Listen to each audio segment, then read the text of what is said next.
Hello friends, Dr. Mitnaul, your friendly neighborhood child and adult psychiatrist. Welcome back to my home, and I'm glad that we get to spend some time together. So today we're going to focus on something really cool that some of you have asked me about, which is what are some of the things to take away? What are the three most crucial things you want to be sure that you get from your psychiatry rotation? So this is for people who are in medical school now and maybe not even thinking about doing psychiatry. They really just want to get a good grade on the rotation and they want to walk away with some really good skills. Well, I'm going to give you my top three things. And why are these things important? I think these things are so important that they're actually going to influence almost any career you choose. Whether you decide to stay in medicine or not, or whether you're working in a different specialty that just has you interacting with people, with adults, with kids, with administrators, with coworkers. These are going to be my top three things that you can apply to just about anything. So if you become a psychiatrist, all right, that's just extra. That's gravy on top of all the really good nutrients and sustenance you're getting from your medical training. But if not, this is still just going to be really helpful information for you. So stay tuned and let's get to it.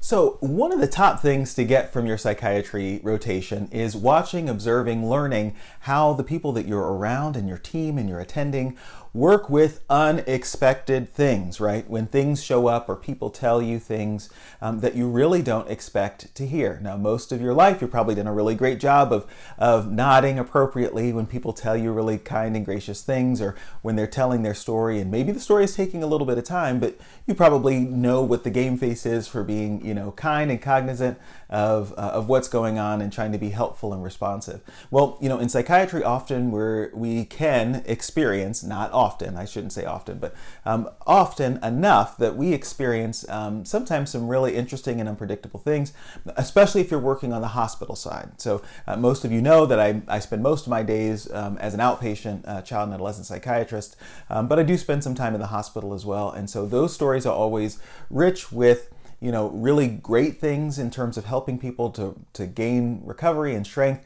but also can be really unexpected. And so it puts me in mind of one story actually that I got from a colleague. So this wasn't my personal experience, but this fellow psychiatrist recalls, coming to the emergency department to see a patient who happened to have a bag on them. And so when she inquired what was in it, the patient had mentioned something about it being a really special treasure. They open up the bag and it is hair.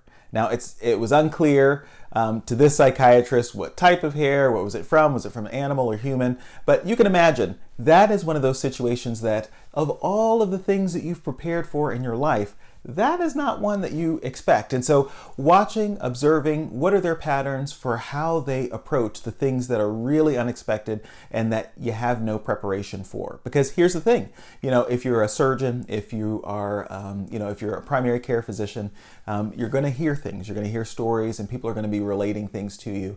And so how you take those on and how you deal with the unexpected is really important. So psychiatry, look for your friendly neighborhood psychiatrist that you're training with to see what do they do when things don't turn out the way you expect.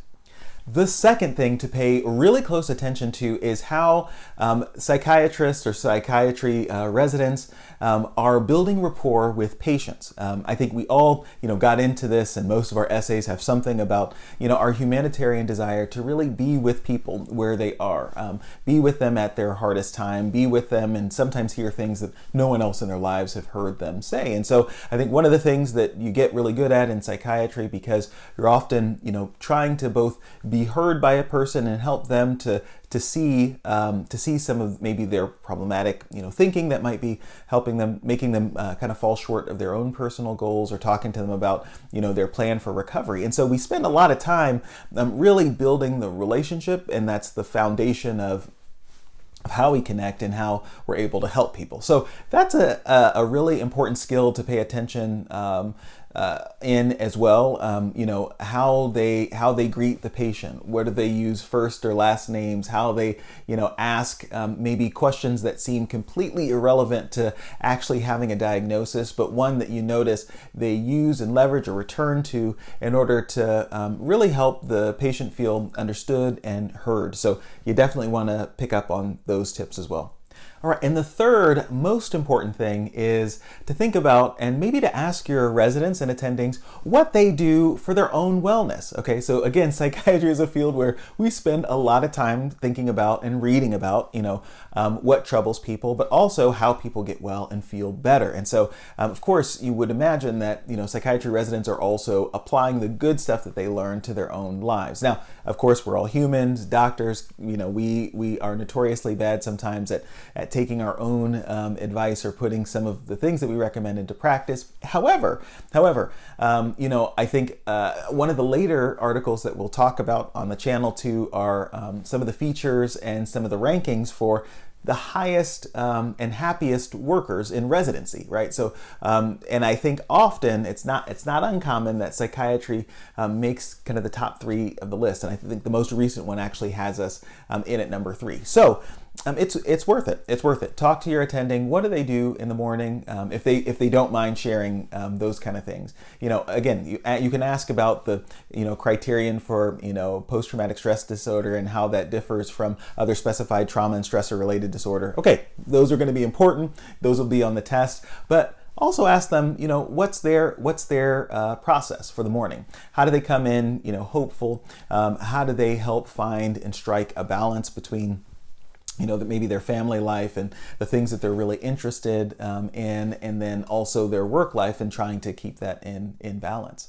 One of the things I remember during residency is one of the guys that I was also training with at the time would actually in between patient visits in the morning and in the afternoon would just go to the gym at lunch. So we ended up starting a thing where with some regularity we'd have an attending with us in the weight room just talking over cases. Of course, this is in a secure area that only residents could go to, and it was only our small crew, so everything was HIPAA up to HIPAA standards. But we could do something that got our cortisol going, that got our bodies and brains engaged, and actually helped us to feel renewed for the afternoon. So look for those things, ask them those questions deliberately, because I think you'll find some hidden gems that you're able to keep, again, whether you decide to be in psychiatry or not. My friends, you have been wonderful and really great and attentive listeners as always. Don't forget to like, subscribe, and hit the notification bell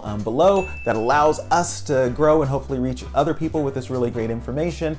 And you're doing your good deed. That's one of your good deeds for the day. So look at that. You're already ahead of the of the game.